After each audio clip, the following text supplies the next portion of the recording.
overall is down in New York City, but it turns out hate crimes are surging. Our Dominic Carter visited the Big Apple to see what's going on. It's yet another incident caught on tape. This Hasidic man is slapped so hard from behind, he nearly falls over. It happened just last month in Brooklyn, and his family says no words were exchanged before the attack. Rabbi David Niederman heads United Jewish Organizations of Williamsburg and North Brooklyn. Children are being pulled by the side locks.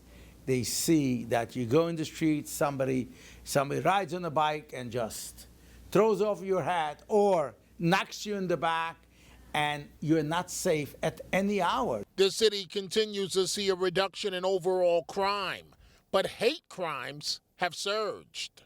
Hate crimes up 64% citywide versus the same point in 2018.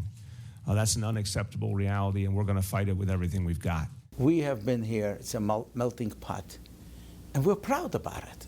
We celebrated our diversity. What happened to us? Of the 184 incidents, 110 targeted Jews, according to Chief of Detectives Dominic Carter. By and large, what we see across the city is, as you described, either criminal mischief, property damage, or graffiti. And we treat them as seriously as we would an assault, quite frankly, because of the message of hate that it sends to all the residents of the city. It used to be, you'll be afraid to send your child 12 o'clock at night, 11 o'clock at night, coming home from a wedding late. But now it's in broad daylight, so people are very afraid. The drop in crime that began in the mid-1990s has largely continued. Overall crime in New York City decreased by 6%, but it's the 64% surge in hate crimes that has raised a red flag. City officials say the number of reported murders, rapes, and robberies in New York are lower now than a year ago. What's the blame for the hate crime increase? The mayor, running for president himself, points to rhetoric out of Washington. I think what we're seeing unquestionably is an unleashing of the forces of hate all over this country. The mayor has announced the opening of a citywide office dedicated to fighting hate crimes has been pushed up from November to this summer. Definite right step in the right direction. That has to happen. Basically, by you starting doing that, you are preventing other attacks to happen, and plus it's a general message to society. You have to behave. If you don't behave, you will be punished.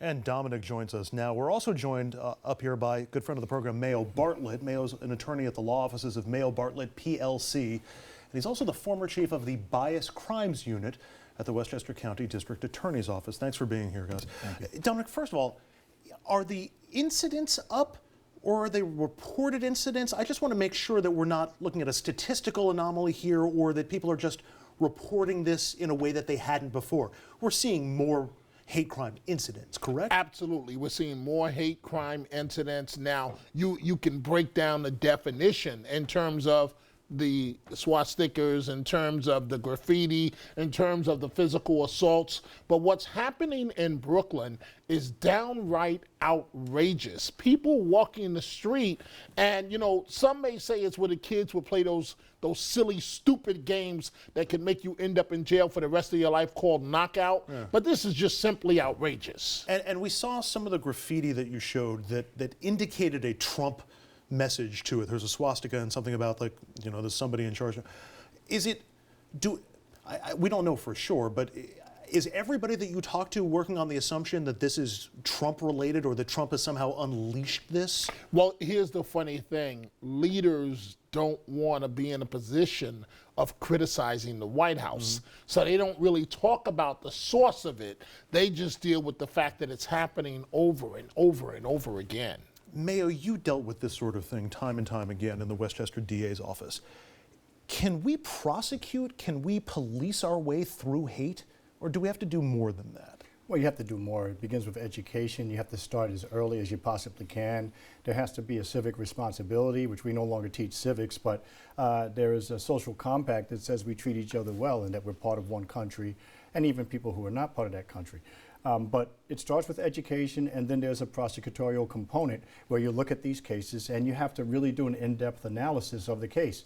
So lots of times when I ran the bias crime unit in Westchester County, for instance, at one point we had identified more hate crimes than Brooklyn. Now there's no way on earth Westchester County had more hate crimes than Brooklyn, just based on the sheer diversity and the sheer number of people that live there. It's the largest county in the country. However, they weren't doing a good job of basically identifying it. So you require good training for the police officers so they can realize that a crime may be motivated in whole or in part by hate. That being said, you may have two people of different backgrounds, they get into a fight, doesn't necessarily mean it's a hate crime. The other thing is that in terms of the statistics that we're talking about here, the vast majority of the cases here happen to be apparently anti-Semitic, and certainly when you look at the assault that occurred to the gentleman, there's no doubt that he's the target. Okay, you'd have to actually talk to the kid to find out what was the motivating factor, so it may or may not have been a hate crime, but he certainly was the victim.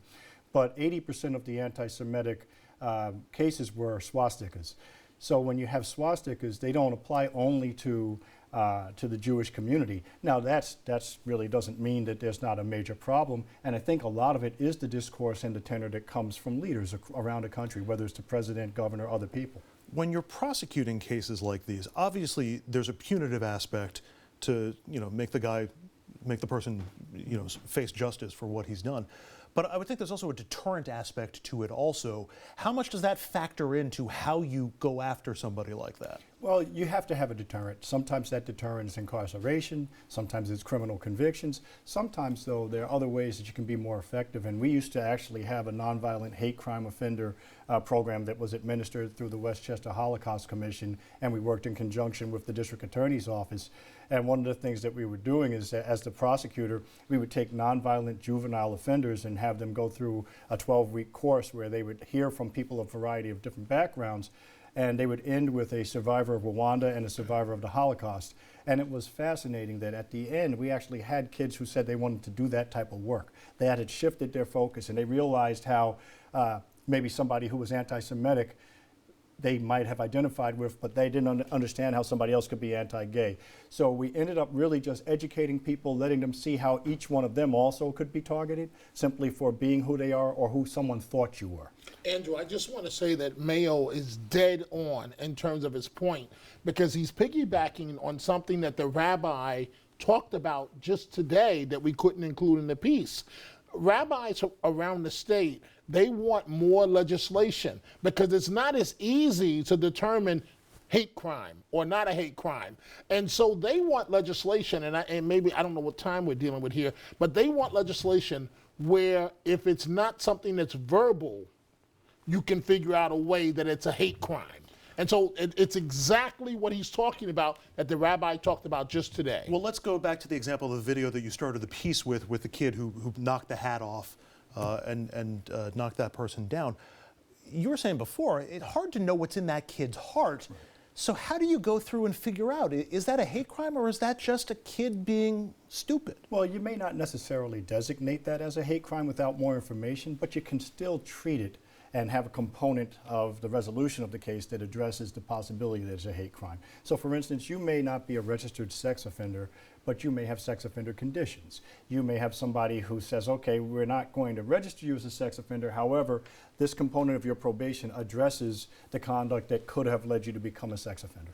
But are there, a swastika feels like a hate crime no matter which way you dice it. Using the N-word feels like, in the commission of a crime, feels like a hate crime. Can you have those sorts of, standards where if you include that one thing, boom, that's it? We spend a ton of time investigating these cases. So a lot of times people would say, oh, this is a hate crime, and we might leave saying, well, we're not so sure. And if we weren't sure, we didn't designate it as such. On the other hand, someone would say, oh, there's no way this is a hate crime, and it happened to be an anti-Semitic case, but the perpetrator was Jewish because they were throwing rocks at cars because people were driving on the Sabbath. It's no less a hate crime, no less anti-Semitic. Mayo, thank you very much. Dominic, great piece. Thank you. Appreciate it. Speaking of hate, coming up next, you're going to meet the journalist who took on a neo-Nazi who smeared him, and he won to the tune of a multi-million-dollar settlement.